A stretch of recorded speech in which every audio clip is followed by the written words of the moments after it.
following is a paid advertisement program provided by Premier Investments and Wealth Management. An airing of the program is not to be considered an endorsement or recommendation. The opinions expressed are those of the hosts, guests, and callers, and not necessarily of this station or iHeartMedia. Securities and advisory services offered through LPL Financial, a registered investment advisor, member FINRA SIPC. The opinions voiced in this show are for general information purposes only and are not intended to provide specific advice or recommendations for any individual. To determine which investments may be appropriate for you, consult with your attorney, accountant, and financial or tax advisor prior to investing. The information in the following program should not be construed as an offer to sell and is not intended to replace the advice of a qualified tax advisor or legal counsel. Hi there, and welcome to another edition of Premier Investments and Wealth Management Financial Program. Doug Wagner here. I'll introduce the two folks who are in the room with me in a matter of moments. But first, I would like to encourage you, whether you're listening or watching this on your phone, maybe you're using a tablet, you're sitting at a desktop at your office, or maybe you've got a laptop with you, I want you to open up your favorite browser and go to premieriwm.com.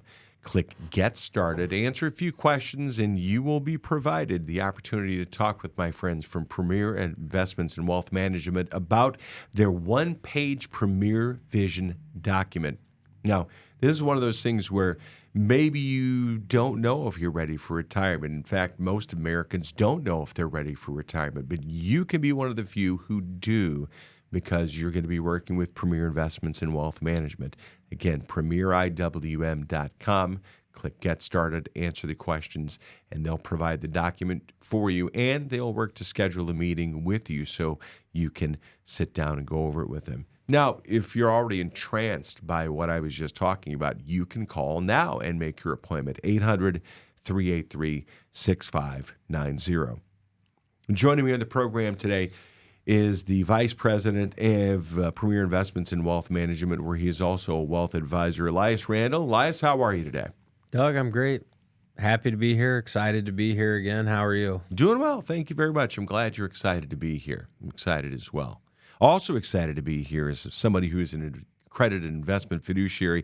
He's got over 21 years of experience in the financial services industry. He's the president and a wealth advisor, Premier Investments and Wealth Management. Some people know him as Roger Abel. I know him as a big kahuna.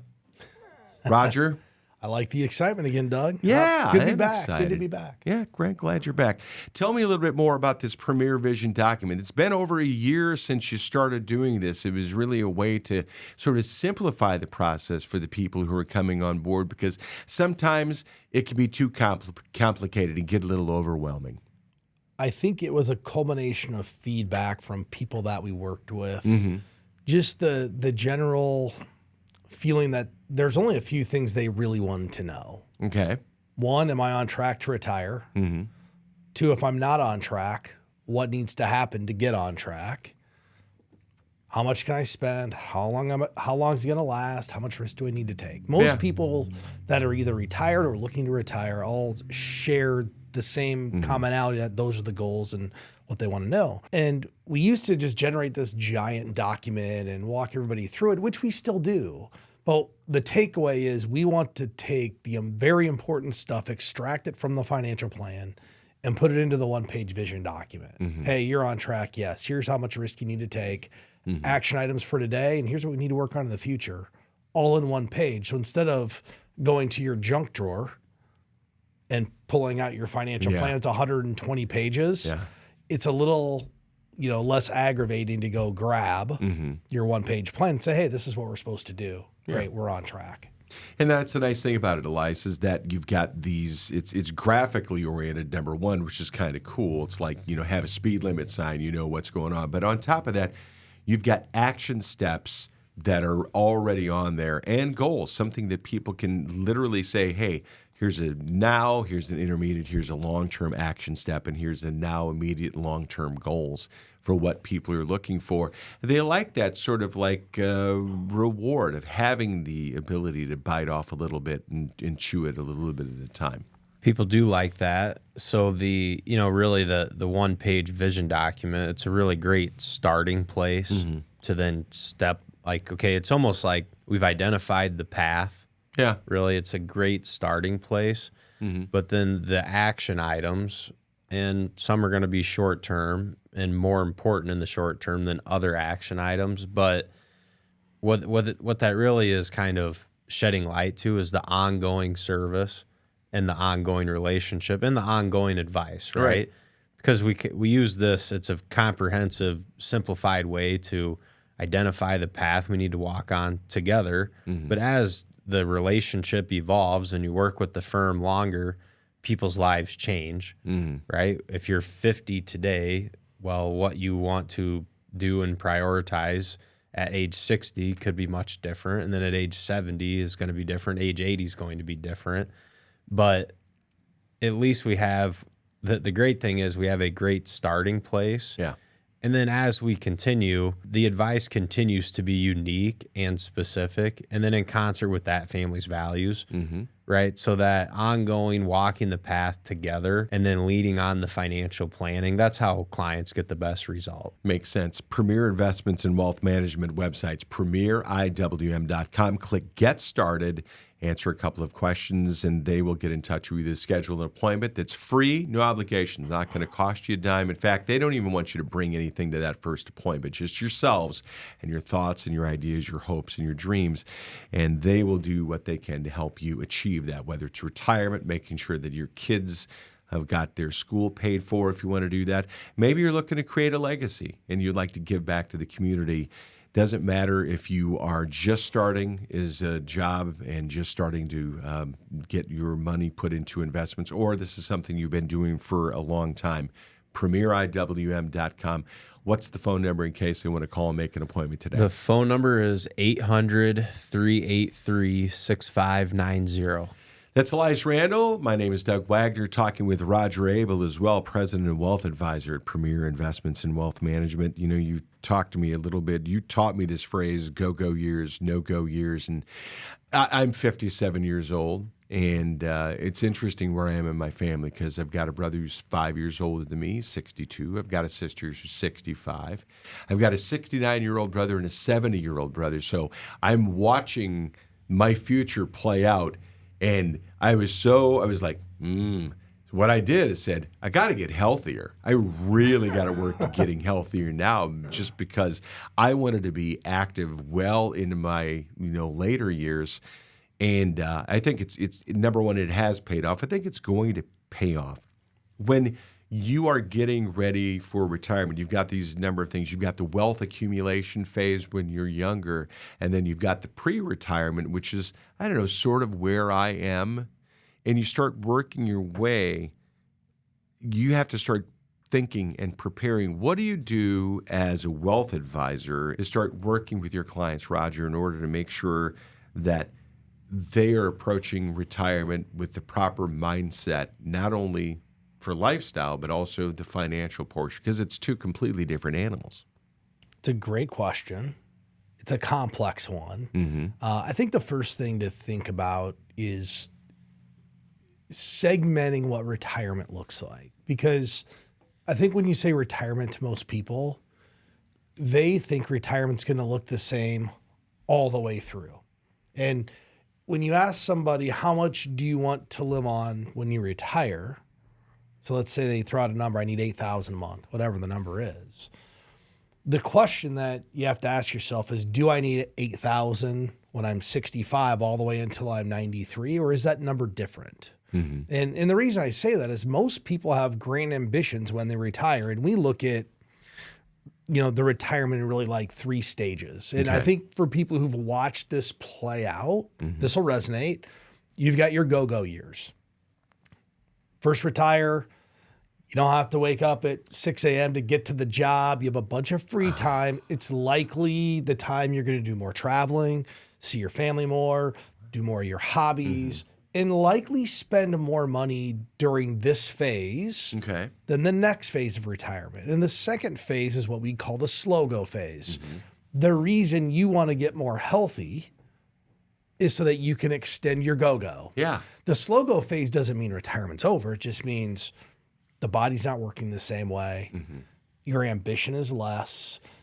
You probably don't care about taking the trip to Europe. You've done that a time or two. Yeah. Okay, so we're not flying places. Maybe we're driving 3 hours away on vacation. So you're just slowing down. And part of it is energy and body. And then the third phase is the no-go phase. And that's the phase where at some point you're reliant on people to help you live in retirement, whether it's in-home health care, some kind of assisted living, and some kind of long-term care situation. And when you think about it, each one of those phases is going to cost a different amount of money. I ask people this. How many people do you know who are 82 years old? Several. Quite a few. Yeah. How much money are they spending? And the pretty common answer is not all that much, right? They're got their coffee and they get the newspaper still. I mean, they still get the newspaper. Right. They're not online. They're not spending a bunch of money traveling. Whereas when they were 65, they might have been going to Florida for, Half 4 the months year. a year. Yeah. So it just changes. And I think when you start to think about your retirement, you need to look at it. What's the amount of money that it's going to cost me to sustain just a lifestyle all the way through? Right.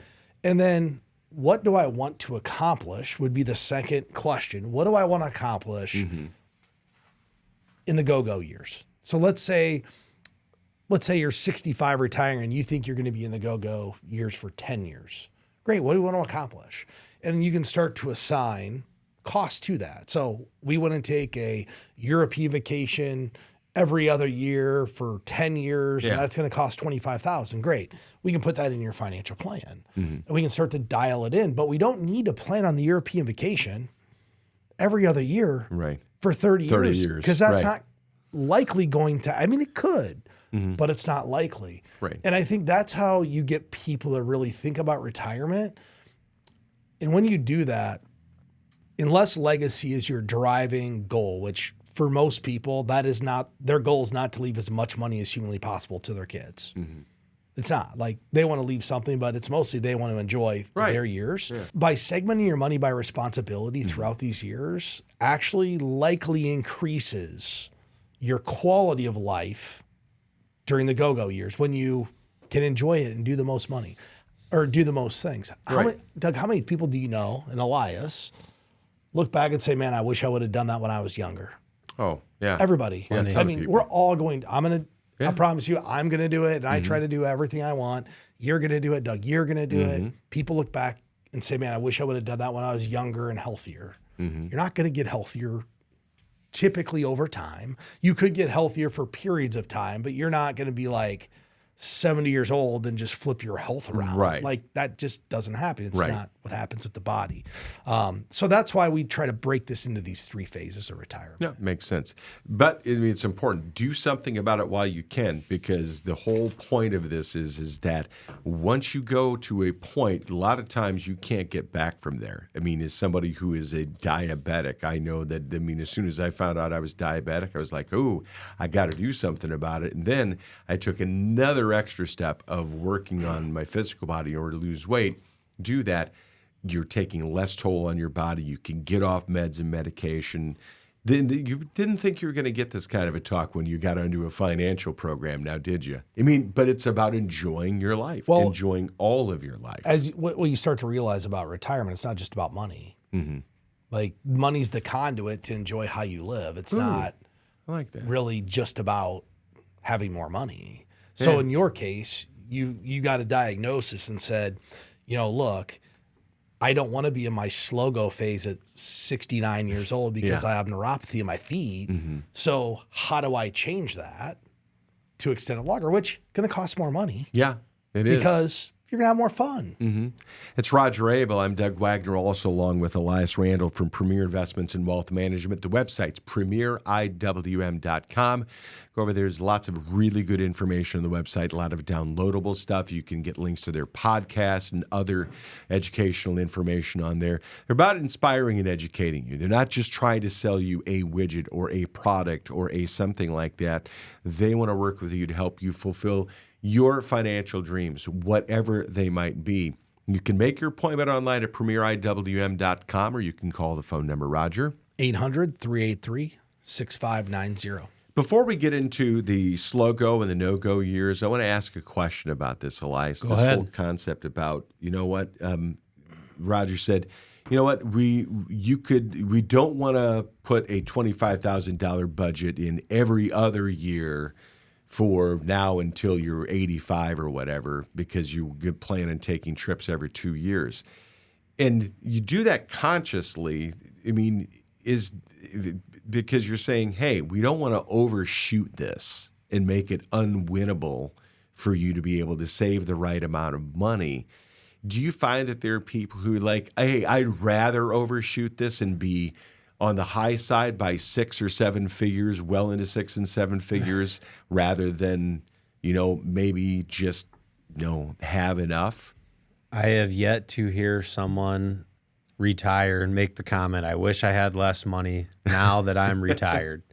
Yeah. So I think sometimes you do run into scenarios where people do want to kind of over plan in a way, which is not necessarily a bad thing, because if you're conservative and your projections up front, or you plan for more spending and then you don't do it, those things the plan can still work out, right? The money's still going to work out. I think the opposite of that is a much bigger issue, where you're going to plan on spending $10,000 a month in retirement, and then you retire and now you're spending $25,000 a month. That's much harder to overcome because that was not planned on. And right? if you have a mistake when you're younger, it's a lot easier to recover from that than if you have a mistake like that when you're older, which is really the predication of this financial plan that you work with people on. Correct. And the harsh reality of it is, with your investment accounts and retirement accounts, once it's spent, it's gone. Yeah. It's not yours anymore.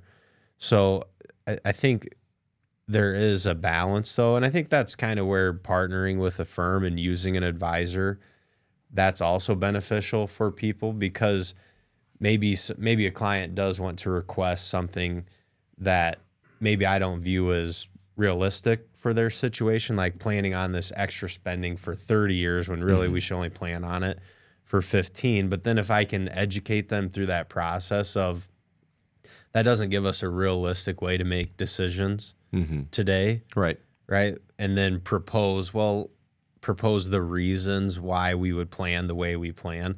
Most of the time, that's what people are looking for. They want educated on the reasons they're doing the things they're doing. But, in general, I guess the short answer, you really can't overplan for retirement and your investing strategies over time. I think there's a balance, though. And your question was, well, what if they want to, plan to spend $25,000 for, till they're 90 years old or whatever? That's great. We all hope that happens for you. But to get there, likely you are going to give up some lifestyle today for arguably unrealistic lifestyle in the future. So back to the point, we all are going to look back and say, I wish I would have done that when I was younger and I could. Right. Most like when you're 85, go find me. There are exceptions, right? There are exceptions to the rule. Go find me a vast majority of people who are in their 80s who are going to Europe every other year. They're not. Mortality's 85. Like, why would you plan on doing exactly the same thing? Because what you end up doing is sacrificing all the things you could have done with your family and kids when they're younger, so you can do something when you're 85. Or even when the kids are gone, you're an empty nester, and hey, we can go and we can do these things at a younger age, which is just, this is about having a very accurate reflection of what it looks like. Go look at your family tree. Okay. Mom, dad, how long did they live? First off, 90. Okay. 90. Okay. Yeah. Second, was there any mental incapacity? Was there any dementia? Was there anything that happened? Okay, when did that happen? Oh, 83. Okay, so 83 likely. This stuff goes through generations. Right. Like, a lot of this is hereditary, so 83. Okay. When was it that mom and dad stopped doing stuff? Yeah. Why did they stop doing stuff? We all think we're not going to get hurt, but all it takes is you step in the wrong pothole, and now you have a hip problem, and you're not going anywhere. It's so funny. I remember the point at which my parents, everything kind of changed because Mom was going to bed at 6 p.m. rather than getting ready to go bowling at 6 p.m. on Thursday night. She was going to bed at 6 p.m. and she was waking up at 4 a.m. just because it was like her natural cycle. That was her thing. They would sit down and they would each have basically like a 1/4 pound of protein and some vegetables and a salad for dinner. I mean, the amount of stuff, it was like feeding a bird. Yeah. But they didn't, I mean, and I see that now. It's really interesting you mentioned that. First Doug, thing. I'm fortunate that I work with a lot of people in the healthcare industry. Yeah. A lot of doctors, lots of nurses. Mm-hmm. And I've been asking those individuals, when do you think the time is that the body starts to break down and people change how they live because of their physical state? 57, no. No, and I had a gentleman here 2 weeks ago. He's a family practice doctor, been doing it 40 years. I said, "What's the age?" He goes, 72 to 73, which is exactly what I tell people. That's when just stuff happens. You just don't move the same way. It's not bad. It's just a different thing. It's the reality. Yeah. And that's why reflect on what your family history is and then really come up with a great game plan so you get to live your life today. You get to live it really good in the go-go years. And then, but you're still providing for the slow go. Let's talk about that. Because that's the next thing. What do you need to start thinking about as far as getting planning for the slow go years? Arguably slow go years, you're going to spend the least amount of money. Okay. It's not that you're having tons of health problems. You don't need help taking care of yourself yet. It's just you're kind of like on cruise control. You've done it all. You're not eating that much like your mom said. You know, maybe like you're downsizing your home. A lot of people downsize, and not because they don't want a big house. They can't care for a big house. Yeah. They don't need to be in assisted living or anything. They just are like, man, why do I have a 2-story house? It's hard to get up those stairs and a now. Lawn to mow and there all you that go. stuff So too, they downsize less money. Well, not necessarily. We've talked about this. People might downsize the size of their house. They don't typically downsize the price of their house. Yeah. But as you get through the slow go, then you go to the no go. And that's probably the phase that people really need to spend some time and energy and focus on. How are we going to provide for the no-go phase? And the no-go is when you actually are going to require a level of care. And here's the reason I think it's going to become even more important. I want to say one of the first, we did a show 3 or 4 months ago about the centenarians, how many are in the U.S. today? Yeah. It's like 120,000 people over age 100 in the U.S. 2054, there's going to be over 400,000. Yeah. Well, that's just not more people getting to 100. That's more people getting to 90. Yeah. So if the number of people getting to 90 goes up 4x, which it's actually probably larger than that, what's that do for the healthcare system? And how are you going to provide for your care when you need somebody to take care of you? And it's one of the biggest questions people have when they come in here. What am I going to do about long-term care, assisted living, nursing home care? I want to talk to you, and I'm looking up a statistic here, which is really kind of interesting. I want to talk to you about where the most money goes in that no-go phase. And it sounds like it's probably going to be healthcare. How can you prepare for this, Elias? So I think it's best to start during the go-go years, or at least be thinking about what your pre-retirement years, even pre-retirement, at least thinking about how you're going to cross that bridge at some point in the future. And at that point, it's still fairly long time from then. But I think it can start to shed light on some things as people transition into retirement around even portfolio construction and how you're going to be invested. It gives, for example, a lot of people when they're going to retire, they want to transition to this like ultra conservative mode, which maybe you have enough money that you could be very conservative and spend what you want to spend. And when I say conservative from an investor perspective during your go-go years, but you're still going to most likely need to have money allocated towards long-term growth for the no-go years that are still 30 years away to keep up with inflation and certainly the rising cost of healthcare, just what it's going to cost to take care of you from whether it's your appointments, prescriptions. If you have some sort of care in the house, you need some sort of facility to go to. So it also helps people understand the reasons behind the different strategies and why you're still going to need money invested long-term for growth, because in the future, we know you're going to have expenses. Yeah. We can't really predict the level of the expenses, but in general, those final years of someone's life tend to be very expensive, and the majority of it is they're spending a lot of money on their health care. Well, there's other expenses that come in too. Like, we're just talking about needing assisted living and those types of things. There's other expenses medically related that aren't covered by Medicare. They're not covered by Medicaid. Vision, dental, hearing. Dental becomes expensive the older you get. Yeah. Hearing, it's expensive, and your hearing doesn't get better. I have a grandma who goes through this. I don't know how much she spent on these hearing aids. She's got some little device that you like talk into, and it's like gold at the nursing home. You don't leave it anywhere because it'll get stolen. I'm not joking with you. Like, she had one, got stolen at the nursing home. Like, they steal stuff here, huh?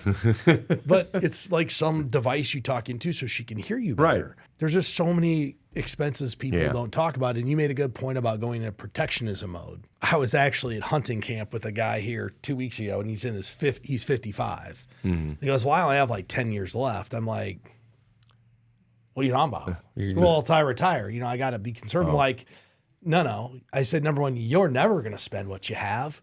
So arguably, isn't your time horizon the age of your kids? He goes, good point. Yeah. But people think their time horizon is when they're done working. Yeah. Your time horizon is when you die, or if you're planning on leaving to your kids, it's the lifespan of your kids.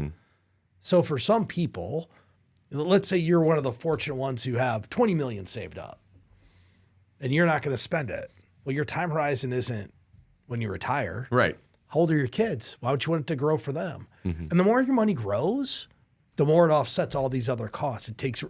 There's actually cases, I believe, where a more aggressive portfolio could take risk off the table for you from a long-term perspective. Okay, let's just take an example. Husband and wife, 2 pensions. Let's say their pensions are $120,000 a year. 2 Social Security checks, $6,000 a month. So let's say they got $190,000 coming in, and it's all the money they need. Like, they're never going to spend it. Just the pension, Social Security. Right. Say they got $3 million sitting in an account. Well, arguably, isn't that just their hedge against future inflation? And why wouldn't, if they have 25 years before they think they'll need this nursing home time, Right. why wouldn't they want maximum growth? Because we know what markets have done over 25 years. That's a good. Makes sense. That's Now a we good just question, limited, and you're making that's actually a good argument. We for limited future risk, even though the portfolio seems riskier. You're just taking a different risk off the table 25 years in the future. This is the kind of thing maybe you could do this yourself if you wanted to. If you want to put in the time and the effort and the resources and the education, this is what these guys do for a living. Why would you not depend on them? Premier Investments in Wealth Management at premieriwm.com. Click Get Started, answer the questions, get your one-page Premier Vision document. They will talk to you about the thinking behind it, and they will walk with you through the process. They'll schedule for you a no-cost, no-obligation meeting. It's not going to cost you a cent, and you'll find out what they have to say about your retirement, because they want you to get to where you want for the go-go, the slow-go, the no-go, and all the other phases of your life that are here in between, because maybe you have kids, maybe you want to leave a legacy. They will help you do this at Premier Investments in Wealth Management. Give them a call.